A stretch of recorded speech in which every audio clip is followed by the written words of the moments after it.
परमात्मा के निकट। जो निरंतर उदास है वो अपने निर्माता का सम्मान नहीं कर रहा है।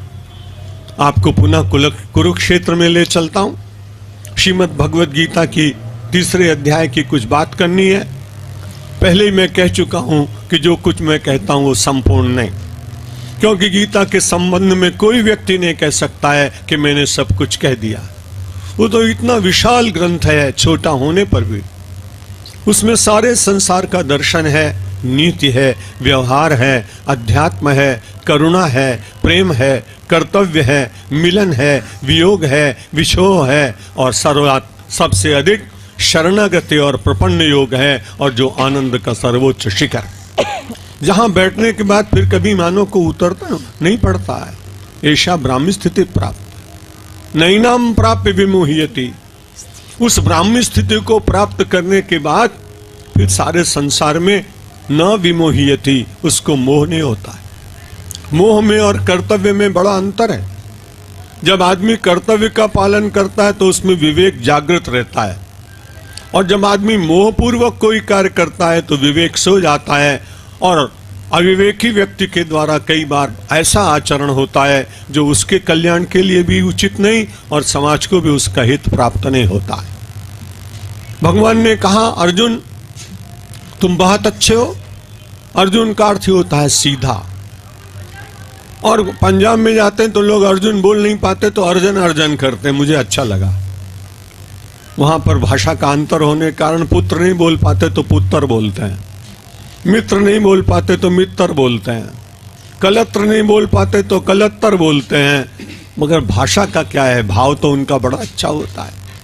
अर्जन का अर्थ होता है संग्रह करने वाला। अर्जुन सचमुच इस समय संग्रह कर रहा है।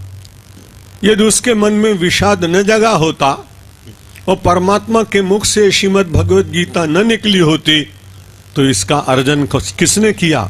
अर्जुन ने इसका अर्जन किया, और तभी ये सारे समाज के लिए विसर्जन के रूप में बहती हुई पावन अध्यात्म की गंगा श्रीमद् भगवद गीता विश्व को पावन कर रही।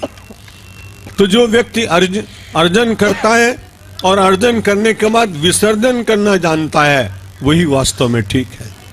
जो अर्जन करते हैं बड़ी कठिनाई है। अपने पूर्व प्रवचन में कहीं मैं कह चुका हूं कि अर्जन करने वाला एक प्रकार से छिपा हुआ अप्रत्यक्ष रूप से एक कूली जैसा जीवन व्यतीत करता है। स्टेशन पे आप गए होंगे, जाते हैं, बड़ा भला आदमी मुझे लगता है वो पोर्टर जो सामान उठाने का काम करता है। सारी जिंदगी लोग उसको पुकार पुकार के कुली कुली, वो दौड़ के आ जाता है। उसका कोई नाम होता है, कोई जानता ही नहीं, लेकिन वो बड़ा अच्छा आदमी है।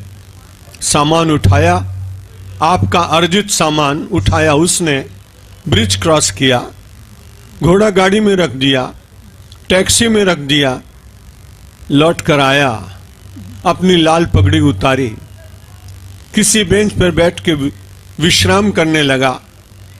मैंने एक कुली से पूछा कैसा लग रहा है? कहा विश्राम हुआ, दूसरी ट्रेन के आने की प्रतीक्षा कर रहा हूं। अब कैसा लग रहा है? बोला बहुत अच्छा, अब कुछ भार है नहीं, जिसका भार था मैंने उतार के उसका रख दिया। मैंने कहा तुम बहुत अच्छे आदमी हो, क्योंकि बाहर से दिख रहे हो कुली, लेकिन भीतर से तुम अच्छे साधक हो, इसलिए कि तुम किसी भार को अपना भार मानते नहीं, सबका भार उठा उठा के अलग अलग स्थान पर रख देते हो। बुरा मत मानो आप, और हम भी बुरा न माने, वो कुली हमसे ज्यादा अच्छा है, क्योंकि वो भार उतार देता है और हम निरंतर भार को लादे लादे घूमते हैं। हमको कोई कुली नहीं कहता, ये अच्छी बात। लेकिन कभी विचार करें तो ऐसा ही जीवन व्यतीत होता ना। भार परमात्मा के चरणों में डाल लेना चाहिए। जब आपने अपना कर्तव्य पूर्ण कर लिया तो उसके बाद निश्चिंतता अंतर से आनी चाहिए।